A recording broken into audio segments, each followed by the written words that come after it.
Harvey Weinstein, Louis C.K., Mark Halperin, Roger Ailes, Bill O'Reilly, John Conyers, Al Franken, Roy Moore, Kevin Spacey, Charlie Rose, Russell Simmons, Garrison Keillor, Matt Lauer. These are some of the names of men who have been credibly accused of harassment, assault, and in some cases rape. All, it appears, have abused positions of power and influence with multiple people, most of them women.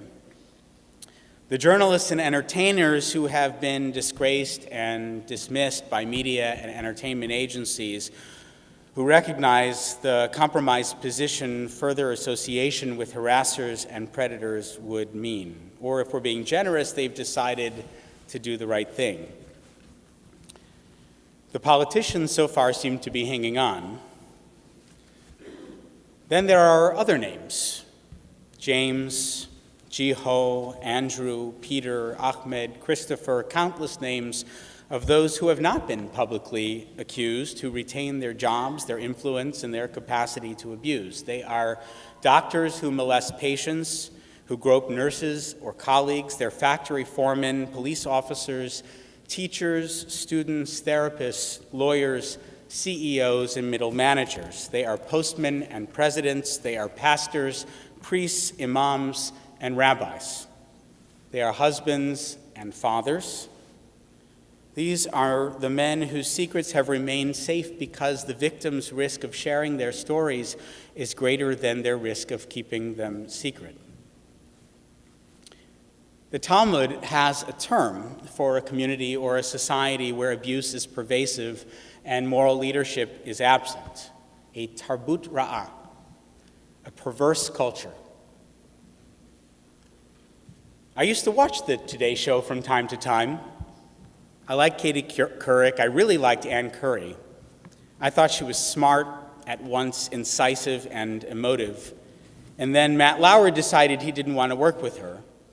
And I stopped watching Today, and irony of ironies, turned to CBS because there I could see a real journalist and interviewer in Charlie Rose. When you change the channel from one network with an abuser and its anchor, or as its anchor, to another network with an abuser as its anchor, that's a Tarbut ra'ah. That's a wicked culture. This Shabbat, after lunch, we'll hear from Ben Jacobs, a reporter for The Guardian, and his take on First Amendment protections and freedom of the press. But this morning, I want to talk about a different kind of reporting: the reporting of harassment, of assault, and rape of mostly women by mostly men. And I want to suggest that a big problem right now in our society isn't just that these abuses are happening, it's that when we're paying attention at all, we focus too much on the plight of women and not enough on the culture of machismo that leads so many men to think they can treat women like this in the first place. And the thing is, we don't have to go far to find a story that illuminates this dynamic. In fact, we just read it. Our triennial reading of Parashat Vayishlach today began as follows.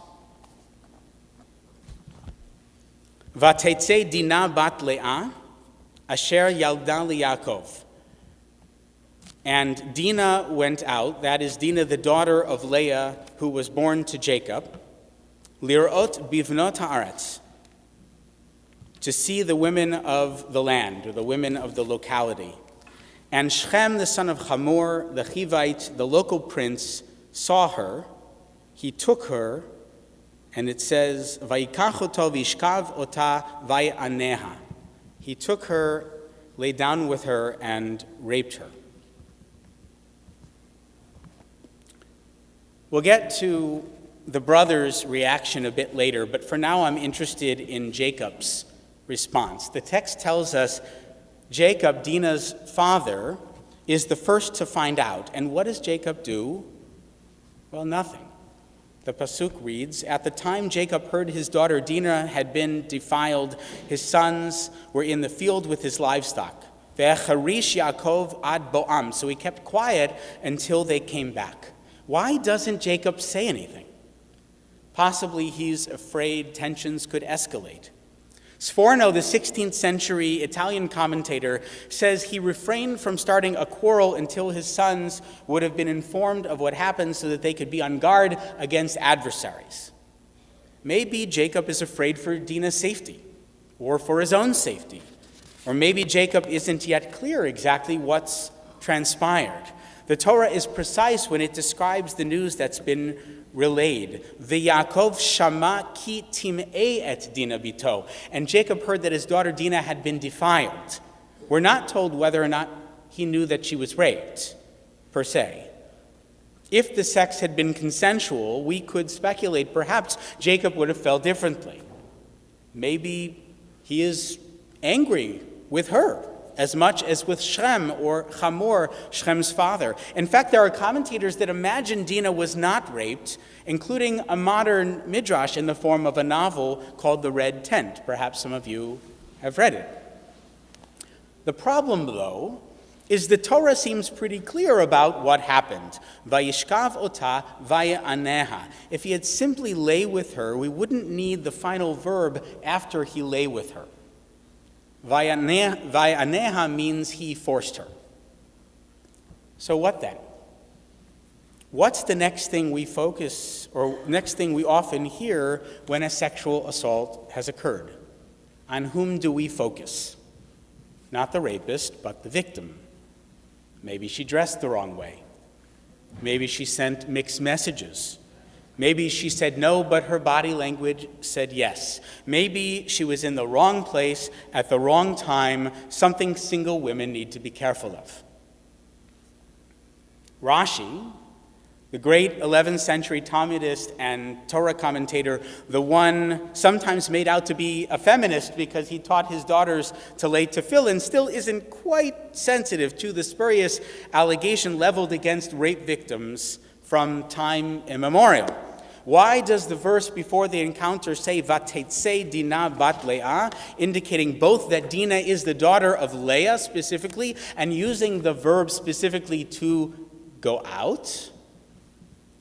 Rashi responds, she is called Leah's daughter since she too was fond of, quote, going out.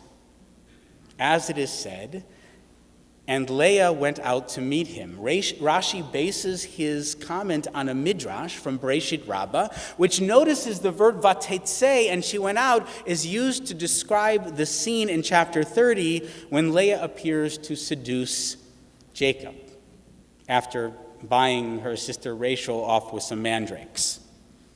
The next few verses there describe how Leah gives birth to sons 4, 5, and 6, and then to a daughter, Dinah.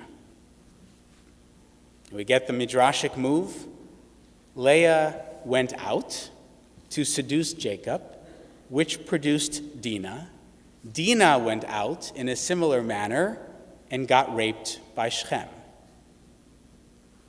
If Rashi isn't entirely transparent about what he means, the midrash that he bases his commentary on is crystal clear. Leah yatzat mikushetet kezona. She went out dressed like a whore, which is why we're also told Dinah went out. And then the midrash says, you can't make this stuff up, like mother, like daughter. So what about Jacob's silence? Maybe it's reflective of something bigger, more systemic, a Tarbut ra'ah, or perverse culture around sexual violence. You see, the truth is, it didn't really matter whether Dinah was raped. Her consent isn't the ancient world's central concern. And I want to be careful here, not just the ancient Jewish world, but the ancient world. It just wasn't a concern, or at least not the primary concern. I want to read to you a little bit from Dr. Tamar Ashkenazi's commentary from a women's Torah commentary. This is what Dr. Ashkenazi says. The assumption made by most interpreters is that Dinah did not consent to the sexual act. However, the question of consent, so central to the modern notion of rape and of women's rights in general, is entirely ignored in this text. Dinah's consent is not the issue.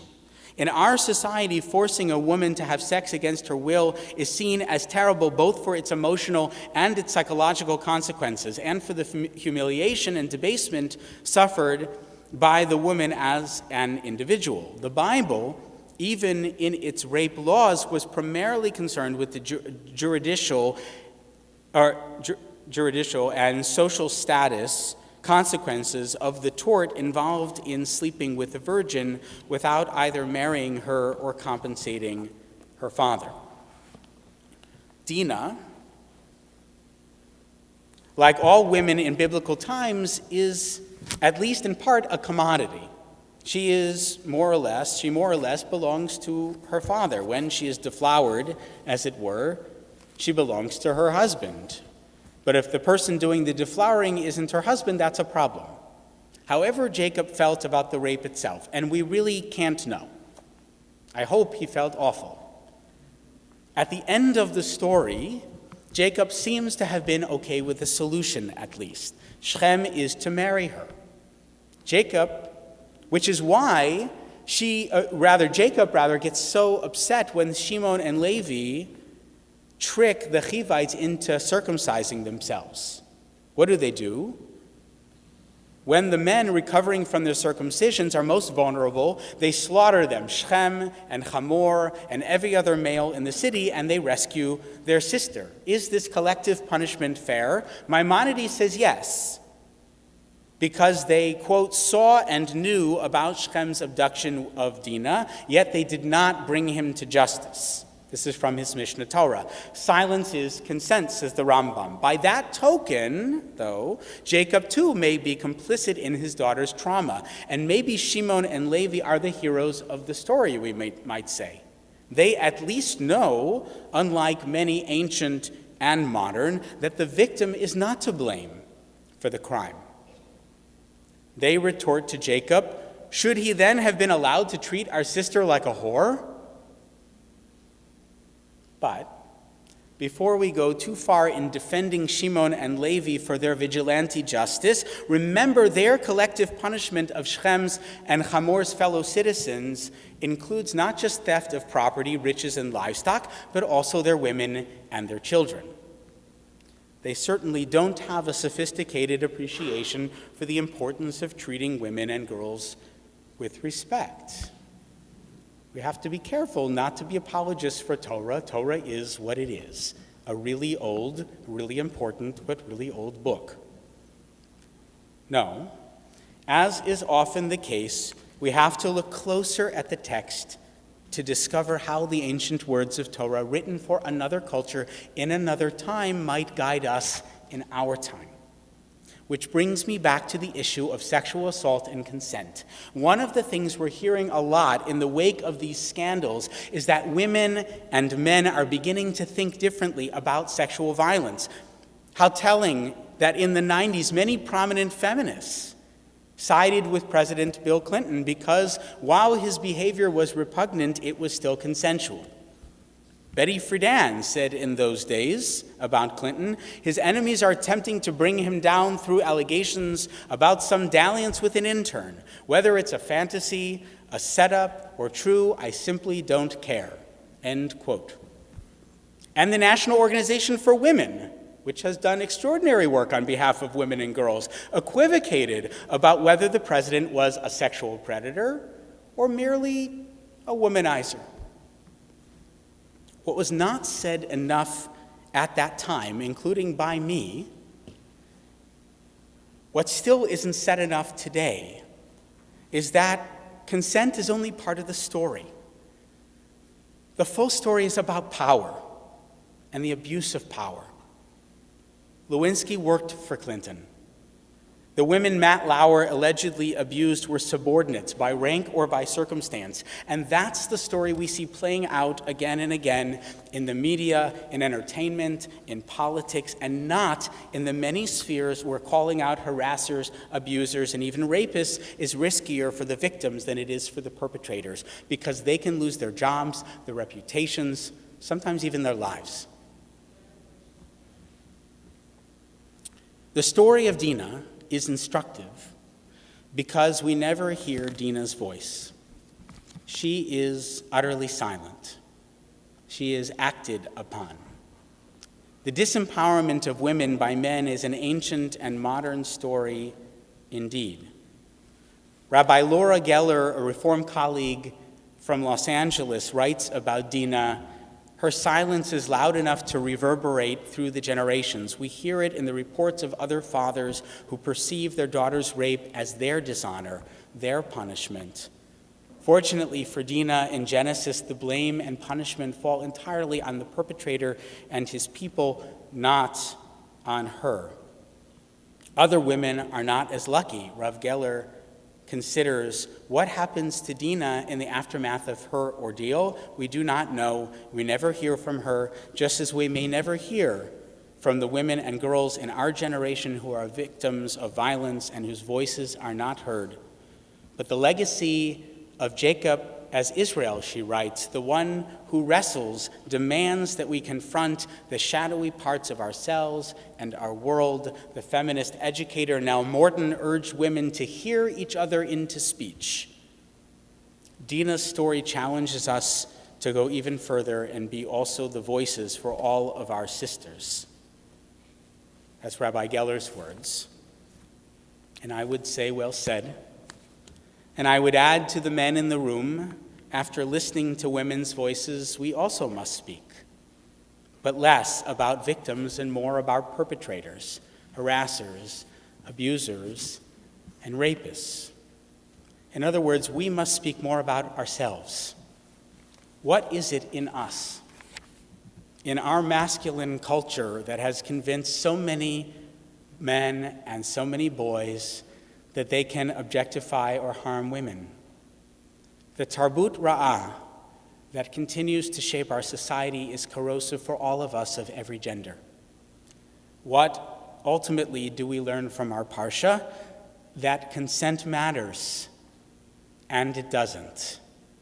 It matters because every person, having been created in the image of God, has sovereign responsibility for our bodies. We get to choose with whom we share our physical selves, all of us, all the time.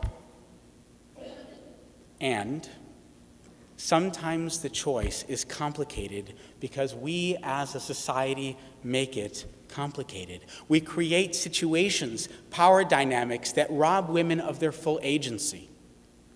Women and men together must begin to unmake the structural and institutional sexism that allows men to earn more money, more upward mobility, and more respect. Vateitzei Dinah. Dinah went out, but she didn't go out to a level playing field. We must do more to level the field, and we must do it soon, because our children are watching. Shabbat Shalom.